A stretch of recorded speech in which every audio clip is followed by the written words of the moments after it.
Sir ये जानना चाहेंगे महमूद प्राचा किस पार्टी को सपोर्ट करेंगे 2024 के चुनाव में?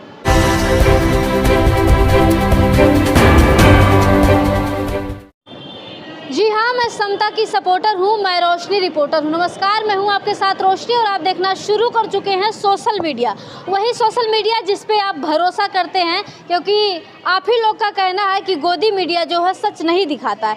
आज बातचीत करने के लिए हमारे साथ जो हैं जो किसी परिचय के मोहताज नहीं है ऐसा कह सकते हैं, क्योंकि आप सोशल मीडिया पे अक्सर इन्हें देखते होंगे। बहुजन मीडिया अक्सर जो है किसी भी मुद्दे पे आए दिन बात करती रहती है। और दूसरा कि ईवीएम का जो है ईवीएम हटाओ का जो अभियान चला रहे हैं सुप्रीम कोर्ट के एडवोकेट महमूद प्रचा जी हैं।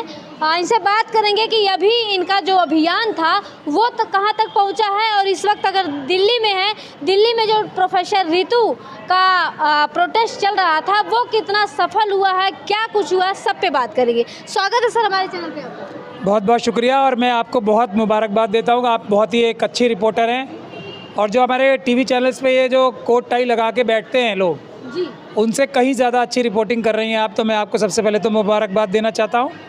और आपके पास तो उतने पैसे भी नहीं है, रिसोर्सेज भी नहीं है, फिर भी आप इतनी ज़बरदस्त रिपोर्टिंग करती हैं और इतने अच्छे से आप मुद्दे को रख रही हैं, मैं उसके लिए मुबारकबाद देता हूँ आपको। बहुत बहुत शुक्रिया सर। ईवीएम जी का मुद्दा एक ऐसा है, देखिए आज मोदी जी, आरएसएस, बीजेपी किसी से नहीं डर रहे हैं। किसानों का आंदोलन हो रहा है, नहीं डर रहे हैं। बेरोजगार नौजवानों का आंदोलन हो रहा है, डर नहीं रहे हैं।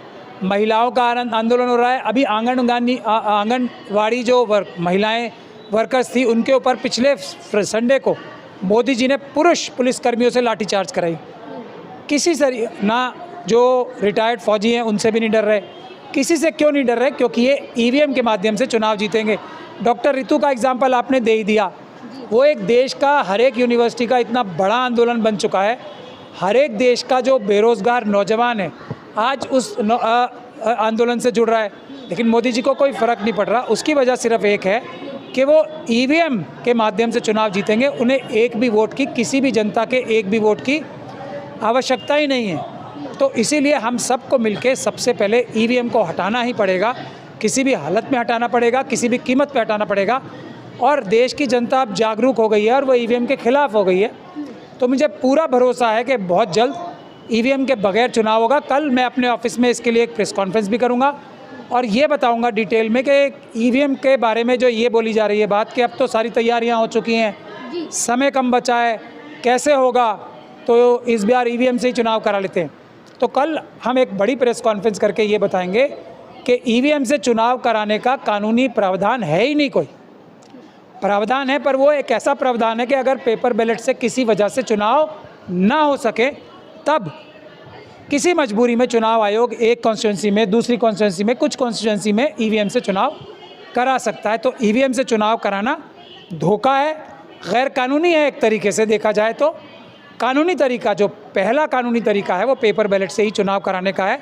तो कोई दिक्कत नहीं है, ईवीएम से ही चुनाव नहीं होना है, पेपर बैलेट से चुनाव होना। सर आप मजबूती से लड़ रहे हैं और बहुत सारे लोगों का जो है आपको समर्थन मिल रहा है। मैंने देखा भी, आप लखनऊ में गए, दिल्ली में हो ही रहा है, सभी लोग कर रहे हैं। आपने डेमो भी दिखाया जिससे जनता जानने लगी है कि हाँ ऐसे ही घोटालेबाजी होती। लेकिन वही दूसरी तरफ चुनाव जो है सामने है, समय कम है और आपका आंदोलन उतना तेज़ी गति नहीं कर रहा है, तो क्या लगता है कि संभव है या नहीं? देखिए, अब कल भी मैं इलाहाबाद हाई कोर्ट से आ रहा हूँ, वहाँ वकीलों ने बहुत बड़ा एक मीटिंग की है और बहुत जल्दी वहाँ भी बड़ा मार्च होगा वकीलों का। देश के कोने कोने से हमें खबरें आ रही हैं कि हर जगह आंदोलन हो रहा है। ईवीएम का आंदोलन इस देश का इस वक्त सबसे बड़ा आंदोलन है, जो गांव-गांव, शहर-शहर, गली-गली लोग स्वयं कर रहे हैं ना, इसमें कोई इकट्ठा होकर नहीं कर रहे हैं। दूसरा, जो क्रिमिनल मीडिया है वो तो दिखाएगी नहीं ईवीएम के आंदोलन को, तो आप लोग जो है वही दिखा रहे हैं। तो इसलिए ऐसा लोगों को लग रहा होगा कि ईवीएम का आंदोलन इतना बड़ा नहीं है।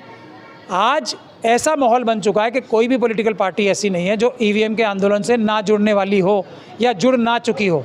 तो आप बहुत जल्दी देखेंगे कि एक बड़ा आंदोलन, और मैंने अभी आपको बताया कि टाइम बिल्कुल का ख़त्म नहीं हुआ है, टाइम है ही, क्योंकि चुनाव होना ही पेपर बैलेट से है, कानून ही पेपर बैलेट से चुनाव कराने का है। तो टाइम की कोई कमी नहीं है।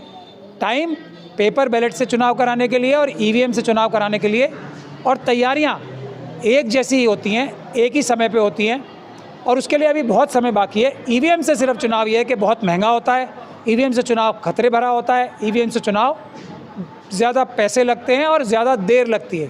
पेपर बैलेट से चुनाव जल्दी होता है, ज़्यादा सुरक्षित होता है और सस्ता भी होता है। ये है पेपर बैलेट से चुनाव होने का फ़ायदा। अच्छा सर, हम अयोध्या में ग्राउंड रिपोर्ट करते हैं, जब वहाँ से लोगों से बात करते हैं तो जो बहुजन समाज जागरूक है वो आपके साथ है, बाकी बहुजन समाज अभी भी उधर है, उसको कैसे देखते हैं आप? देखिए, जागरूक लोग ही, बाबा साहब ने सबसे पहली चीज़ क्या कही थी? शिक्षित बनो। जी। तो जो जागरूक हो गया वो अपने साथ साथ 10 नहीं 100 लोगों को जागरूक करने की क्षमता रखता है। तो हम तमाम जागरूक लोगों से, बुद्धिजीवी वर्ग से गुजारिश भी करते हैं कि ईवीएम के विषय में कम से कम सबको जागरूक करें और बड़ा आंदोलन एक पब्लिक की जगह होना चाहिए। हर एक रिटर्निंग ऑफिसर्स के बाहर आप सिट इन प्रोटेस्ट यानी कि परमानेंट धरना लगाने का काम शुरू करें।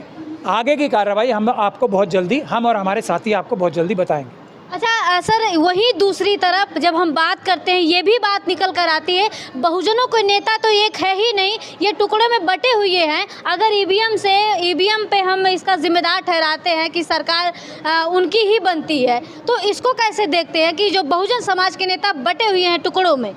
बटे हुए हैं या नहीं हैं उससे फ़र्क नहीं पड़ता। ध्येय, गोल सबका एक है, बाबा साहब डॉक्टर भीमराव अंबेडकर का संविधान बचाना, और उसके लिए सभी लोग ईवीएम के माध्यम से चुनाव रुकवाएंगे। सभी बहुजन नहीं, सभी देश के लोग जो ईमानदार हैं, शरीफ हैं, जो संविधान में विश्वास रखते हैं, वो ईवीएम से चुनाव रुकवाएंगे और पेपर बैलेट के माध्यम से चुनाव कराएंगे। और बहुजन समाज में नेताओं की आवश्यकता नहीं। बहुजन समाज का हर व्यक्ति नेता है, हर व्यक्ति अपने आप में बाबा साहब का सिपाही है और बाबा साहब के सिपाही की जिम्मेदारी है संविधान बचाना, और सभी संविधान बचाने वाले सिपाही तैयार खड़े हैं और वो संविधान बचा भी रहे हैं। सिर्फ जो ये क्रिमिनल मीडिया है, मेन स्ट्रीम अपने आप को जो बोलते हैं, वो उसको दिखा नहीं रहे। अच्छा सर, ये जानना चाहेंगे महमूद प्राचा किस पार्टी को सपोर्ट करेंगे 2024 के चुनाव? महमूद प्राचा, कोई भी ऐसा व्यक्ति, कोई भी ऐसा कैंडिडेट, कोई भी ऐसी पार्टी जो भारतीय जनता पार्टी और आरएसएस को हराएगी उसको सपोर्ट करेंगे। और उसकी वजह सबसे बड़ी ये है, अगर ये वजह भारतीय जनता पार्टी ख़त्म कर दे तो मैं ऐसी स्टेटमेंट नहीं दूंगा। वो देश तोड़ने का काम कर रहे हैं, वो संविधान ख़त्म करने का काम कर रहे हैं। अगर वो संविधान ख़त्म करके मनुस्मृति लागू करने का जो प्रयास कर रहे हैं उसको बंद कर दे, संविधान ख़त्म ही करके, तब मैं उनके खिलाफ़ ऐसी बड़ी स्टेटमेंट नहीं दूंगा। लेकिन जब तक उन्होंने तय कर रखा है कि उन्होंने संविधान ख़त्म करना है, देश के टुकड़े टुकड़े कराने हैं, चाइना को 4000 किलोमीटर जगह दे दी और भी देनी है, किसानों के माध्यम से भी अडानी अंबानी को देश लूटने देना है, जब तक वो ये काम करेंगे तब तक मैं उनका ऐसा ही विरोध करूंगा। कल अगर वो इस काम को ठीक कर लेते हैं, हाथ जोड़ के उनके सारा जो आरएसएस के लोग हैं, हालांकि उनकी किसी भी बात पे यकीन करना धोखा खाना होता है, लेकिन अगर वो लिखित में अपने सारे अपराध लिख के देंगे कि हमने चाइना से मिलकर 4000 किलोमीटर जगह ऐसे छिनवाई, हमने DRDO में साइंटिस्ट ऐसे लगवा के पाकिस्तान को अब देश के सीक्रेट ऐसे बेचे, अगर वो लिख के देके पब्लिकली लाइव कैमरे के सामने आप जैसे लोगों के सामने आके माफ़िया मांगे, अपने सारे गुनाह गिनवाएं, तब हम सोच सकते हैं कि उनके लिए ऐसी कड़े शब्दों का प्रयोग ना करें। अच्छा सर, आखिरी सवाल, प्रोफेसर रितु के आंदोलन को मजबूती देने वाले आप हैं, क्योंकि कई बार डिटेन किया गया, आपने छुड़वाया और सभी सोशल मीडिया पे देख भी रहे हैं। आपने ऐसा ही क्यों इन्हें बताया कि ये पकौड़े बेचे? दूसरा, राजनीति की तरफ भी लेके जा सकते थे, वो क्यों नहीं चुना? पहली बात यह है, और अम्बेडकरवादियों की पहली बात यह है, हम लोग नेता नहीं हैं आपस में, आपस में भाई बहन हैं और एक दूसरे के साथी हैं। कोई किसी को नहीं सिखाता। हम लोगों की एक सेंट्रल कमेटी है, वो बैठ के फैसला करती है, उसमें जो तय होता है हम वो करते हैं। मेरी भी जिम्मेदारी जो लगती है मैं वो करता हूँ। तो ये बिल्कुल मिथ्या है कि मैंने डॉक्टर रितु को कुछ बताया या सिखाया। ने मंच से बताती रहती है कि उनको सपोर्ट करने वाले, उनको कहीं ना कहीं इंस्पायर करने वाले आप ही हैं, इस वजह से ये सवाल। देखिए, मैं बाबा साहब डॉक्टर भीमराव अंबेडकर का एक छोटा सा सिपाही हूँ और ईमानदारी से उनके पद चिन्हों पे चलने की कोशिश कर रहा हूँ। दूसरा, मैं एक मुसलमान हूँ, हमारे जो रसूल हैं, जो प्रॉफिट हैं या जो मैसेंजर ऑफ अल्लाह हैं, जो उन्होंने रास्ता दिखाया है, मैं उस पर चलने की कोशिश करता हूँ। अब मैं जैसा भी हूँ आप लोगों के सामने हूँ। एक सच्चा ईमान वाला मुसलमान भी ऐसा होता है और एक सच्चा बाबा साहब का फॉलोअर भी ऐसा होता है। बाकी मेरे जैसे बहुत सारे और भी हैं लेकिन उनके जो कारनामे हैं वो पब्लिक पे इतने नहीं आए। लेकिन ऐसा नहीं है कि मैं अकेला ऐसा काम कर रहा हूँ, बहुत सारे ऐसे लोग हैं जिनके जो काम किए हैं वीरता के वो रिपोर्ट नहीं हो पाते। मेरा थोड़ा काम रिपोर्ट हो रहा है तो इसलिए सब जानते हैं, बस इतनी बात। चलिए, बहुत बहुत शुक्रिया। तो आपने सुना जिस तरीके से महमूद प्राचा जी ने अपनी बात रखी, और अभी कुछ ही देर पहले डॉक्टर रितु ने भी कहा कि इस आंदोलन को गति देने वाले, उन्हें इंस्पायर करने वाले, उन्हें प्रेरणा देने वाले अगर कोई है तो वो सिर्फ और सिर्फ महमूद प्राचा जी हैं। महमूद प्राचा जी जो एक अभियान चला रहे हैं ईवीएम हटाओ लोकतंत्र बचाओ का, उस पर भी उन्होंने बात करी। इस पर क्या सोचते हैं, इस वीडियो पे आपकी क्या राय है, अपनी प्रतिक्रिया कमेंट बॉक्स में लिखकर हमें ज़रूर बताएं। शुक्रिया।